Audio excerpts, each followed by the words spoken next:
Hi there. I'm so happy you're here. Here's what you'll gain by listening to the very last second of this conversation with Kalyn Belsha, a senior national reporter for Chalkbeat.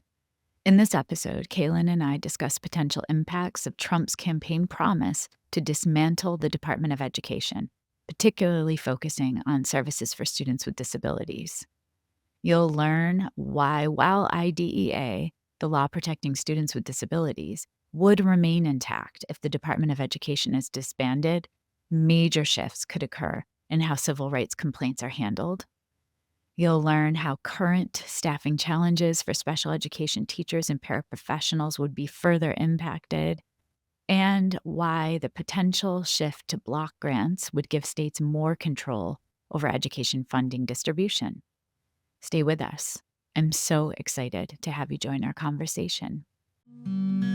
This is Schoolutions Coaching and Teaching Strategies, the podcast that extends education beyond the classroom. A show that offers educators and caregivers strategies to try right away and ensure every student receives the inspiration and support they need to thrive. I am Olivia Wall, and I am so happy to be in conversation with Kalyn Belsha today. Kalyn is a senior national reporter for Chalkbeat based in Chicago. Previously, Kalyn, I know you covered education for the Chicago Reporter, Catalyst Chicago, and the suburban Chicago Tribune. You are a former Spencer Fellow in Education at Columbia University and have taught journalism at Loyola University Chicago. I reached out to you because I saw an article you published this in November 2024. And that's what we're going to focus our conversation today around. The article is entitled, Trump Plan to Axe the Education Department Might Affect Kids with Disabilities a Lot or a Little. And this title caught my eye right away. And I'm grateful for your time. So welcome, Kalyn. Thank you. Yeah, thank you so much for having me on. I ask guests for a researcher or a piece of research that you've been leaning on often with your work. Can you share with listeners? Sure. The person I want to recommend is Constance Lindsay. She's done some really great work around looking at teacher shortages, looking at discipline that's specifically for kids with disabilities. And I go to her often. She's really great. She's at the University of North Carolina. Brilliant. Thank you. So I wanted to start off by kind of framing our conversation with a quote from your article, if that's okay with you. All right, here we go. So I have it printed out in front of me. Trump vowed on the campaign trail that he would dismantle the federal education department and hand more control over education to the states. The federal law that guarantees students with disabilities a right to a free and appropriate public education dates back to 1975, before the education department existed as a standalone entity. And this is what I think a lot of us are grappling with right now in the world of education. That law would remain on the books, even if the department were disbanded, but it's less clear how funding would change or who would be responsible for protecting students' rights. So let's jump in. And as I'm reading, I'm highlighting, I think you'll laugh at me, but I took all of these notes because I'm like, it's a shorter piece, but I have so many questions. And I have the privilege of being in schools and serving students with disabilities, serving teachers, coaches, admin, and there is great concern about what is going to happen. I think it would be really helpful for you to offer context around how does the U.S. Department of Education currently serve, I would say, support students with disabilities, but students in general? Yeah, the department's kind of main jobs fall into a couple different buckets. Okay. The first is that they put forward the budget request to Congress. And so they're the ones kind of asking for more or less funding for certain areas, like students with disabilities. And I will note that, one of the big complaints that people have had is that the IDEA, which is the law on the books right now for helping students with disabilities, has been underfunded for a really long time. Back when that was first passed, there was talk about the federal government contributing a lot more money. And so sometimes the Department of Education does ask for more and Congress doesn't give it to them. So Okay. they don't really control that.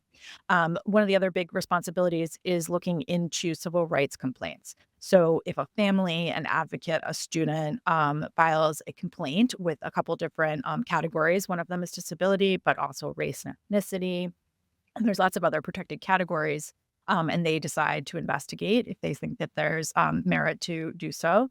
They have the ability to kind of force a remedy and say, you should work with us on it. And so that's another major thing that they do in their Office of Civil Rights. Mhm. They can also proactively investigate if they think something's going on, if they've read a news article or gotten a tip about it. And they did that during the pandemic for kids with disabilities. They also issue kind of recommendations and suggestions. They have the kind of power of the federal government, that mouthpiece. And so schools can feel kind of pressure to do some of the things during the pandemic, especially around academic recovery. They had particular things that they wanted, and they can offer grants for that. So they can kind of incentivize certain actions. But they do Okay. not control curriculum, and they don't control kind of how and when students learn things. Got it. Okay. So that kind of sets the tone. That's where we are now. So let's think after the new year, with Trump coming in as president, what could potential impacts be of dismantling the US Department of Education on, I would say, the American education system at large? And then, if you don't mind going more in depth with for students with disabilities. Yeah. So I think the general consensus is that like it would depend a lot on kind of how this plan gets rolled out, if they actually do follow through with this campaign promise. But I think the most common way that people think it would happen is that they would divide up the responsibilities of the department and give them to other agencies, potentially Health and Human Services and the Department of Justice. So there's been plans or ideas from Project 2025, which was written by several former Trump administration officials and also some incoming officials, of giving the responsibility of civil rights to the Department of Justice. So in that case, it would be a little bit more of only really major cases. They would have to be kind of filing a lawsuit.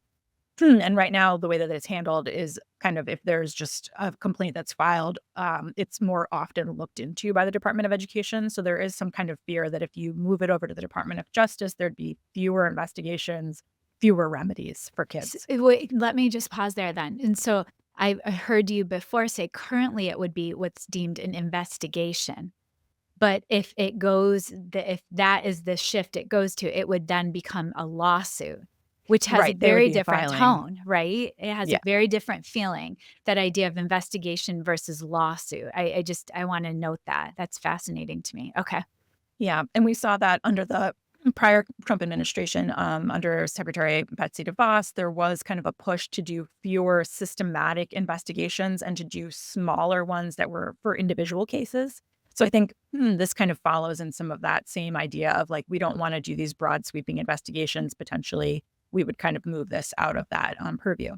And if the Health and Human Services was controlling kind of the rest of education, I think we don't really know very much about what that would look like.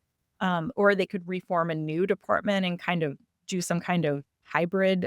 So that is really unclear. I think that the funding is the other thing that's really unclear. Right now, it's administered by the Department of Education, but there are formulas that we follow for Title I and for Right. IDEA. So those, like we said before, those laws are still in the books, and so it's up to Congress to decide how much money goes into that. But there have been proposals around creating kind of, they're called block grants. So they would be kind of just large sums of money given to states, and then the states would decide how that money would go out. So I think that's where some of the fear is, because right now it's funneled more directly to schools in particular ways for kids who live in poverty, for kids who have disabilities, English learners, and things like that. So if they tried to make changes to the way that the funding is allocated, I think that would be where you'd see a lot of shakeup. And it would depend so much on how each state is governed in a way that, what do they value when it comes to public education, and not just students with disabilities, but all children of color as well. And so that it's disconcerting. And based on your knowledge of who Trump is considering appointing to these separate departments, what's your gut instinct tell you on potential, I don't know, potential consequences? Yeah, I think it's really unclear. Right now, he's named Linda McMahon, saying that he wants her to be his pick. We don't know too much about her background in education. She has kind of limited education experience, but we do know that she's kind of lobbied around kind of career and technical education Mm, before, that she's been a fan of that. yeah. So it's possible that, she could say, no, I do want to control the department and I don't want to completely break up all of its responsibilities. But we'll see. Yeah. And I think, for Health and Human Services, it's RFK Jr. has been nominated to that position or named for that position. And it's unclear. I mean, again, he doesn't really have very much education experience either. Yeah. Right now, that department administers Head Start. So it does have some education governance. And, we know he's a vaccine skeptic, but the federal government doesn't really control what vaccine requirements are either. No. So it's kind of unclear what exactly these picks mean. I think it's going to be really down to Congress and what they decide. And yeah, we'll have to wait and see. Yeah. So then let's go pre-pandemic or post-pandemic even. What are other challenges with services that have come into play that we need to be aware of? Yes, I would say this was a challenge pre-pandemic, but the pandemic made it worse. From what we've heard from schools is around staffing. There's kind of a severe shortage of teachers for students with disabilities who have the right training and capabilities to work with kids.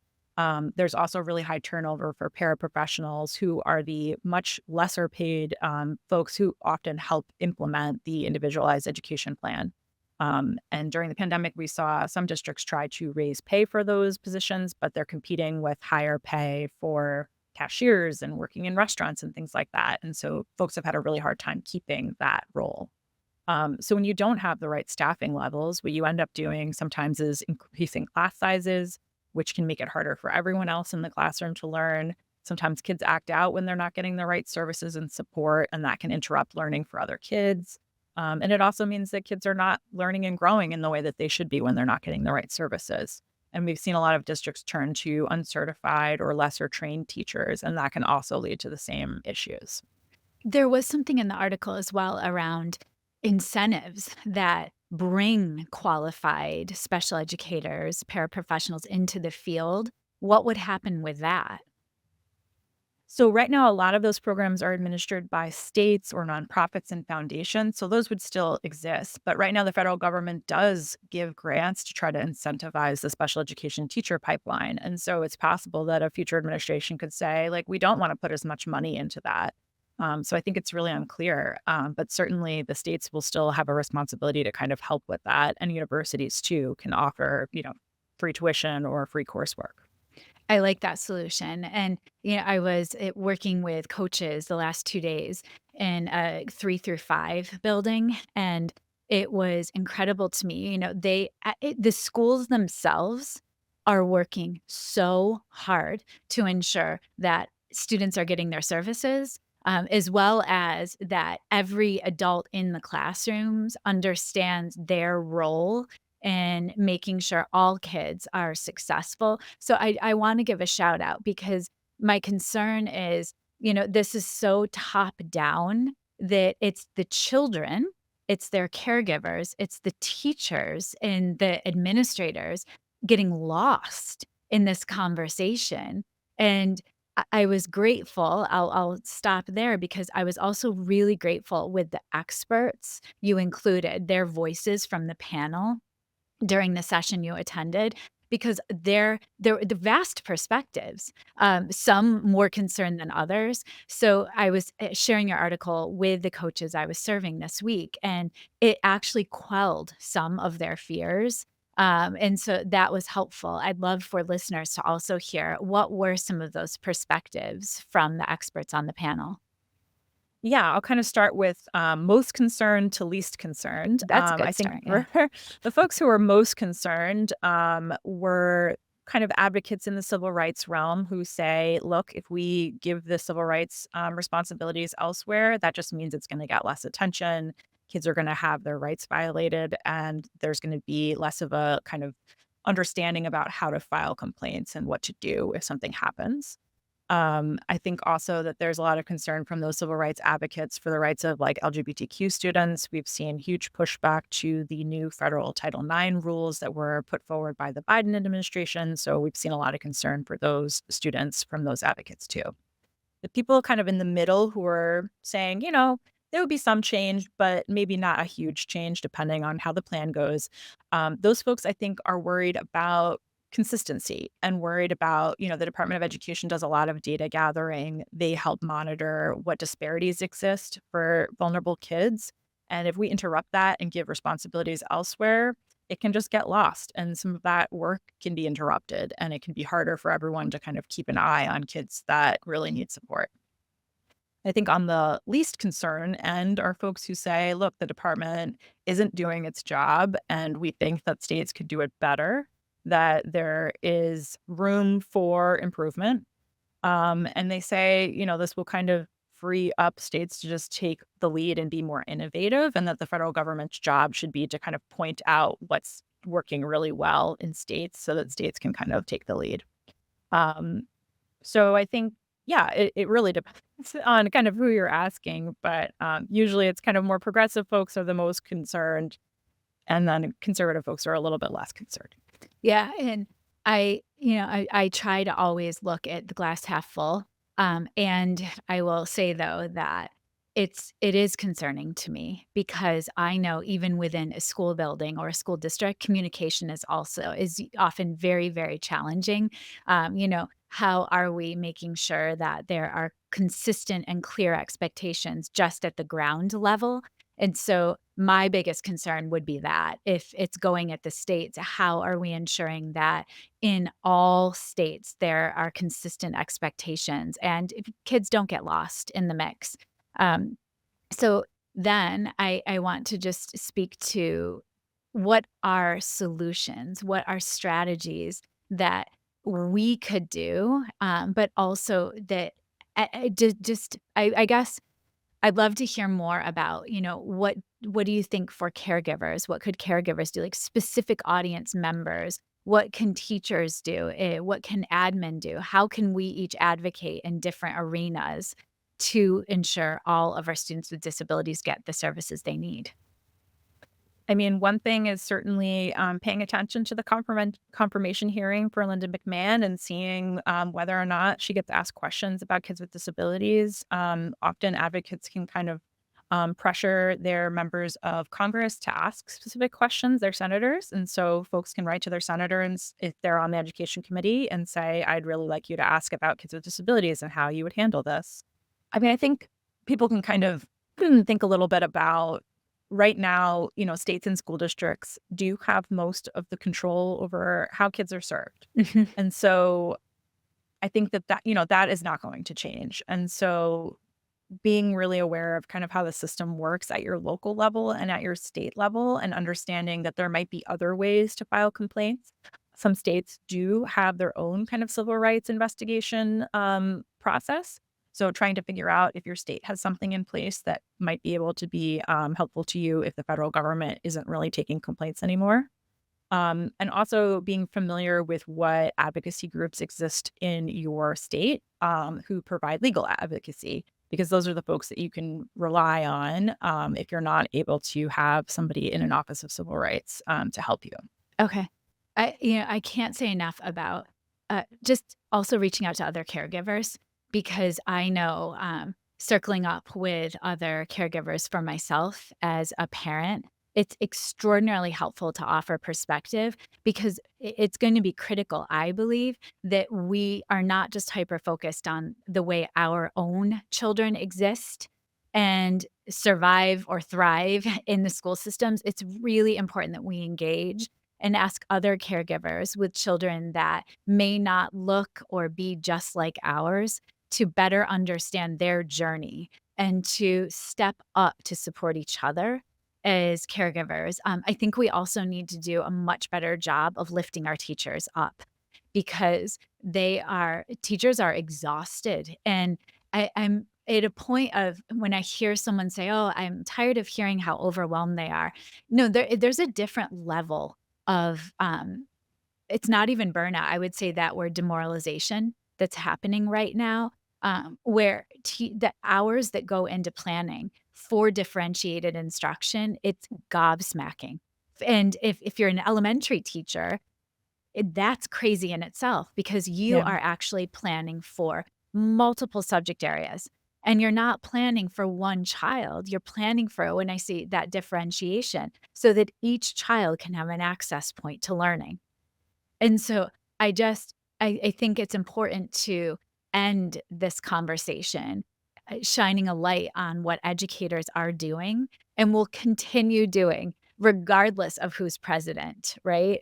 They'll keep showing up, and those that take a break or that need to like think about, is this the right career for me? There's no shame in that either, because our kids deserve us to be showing up as our best selves.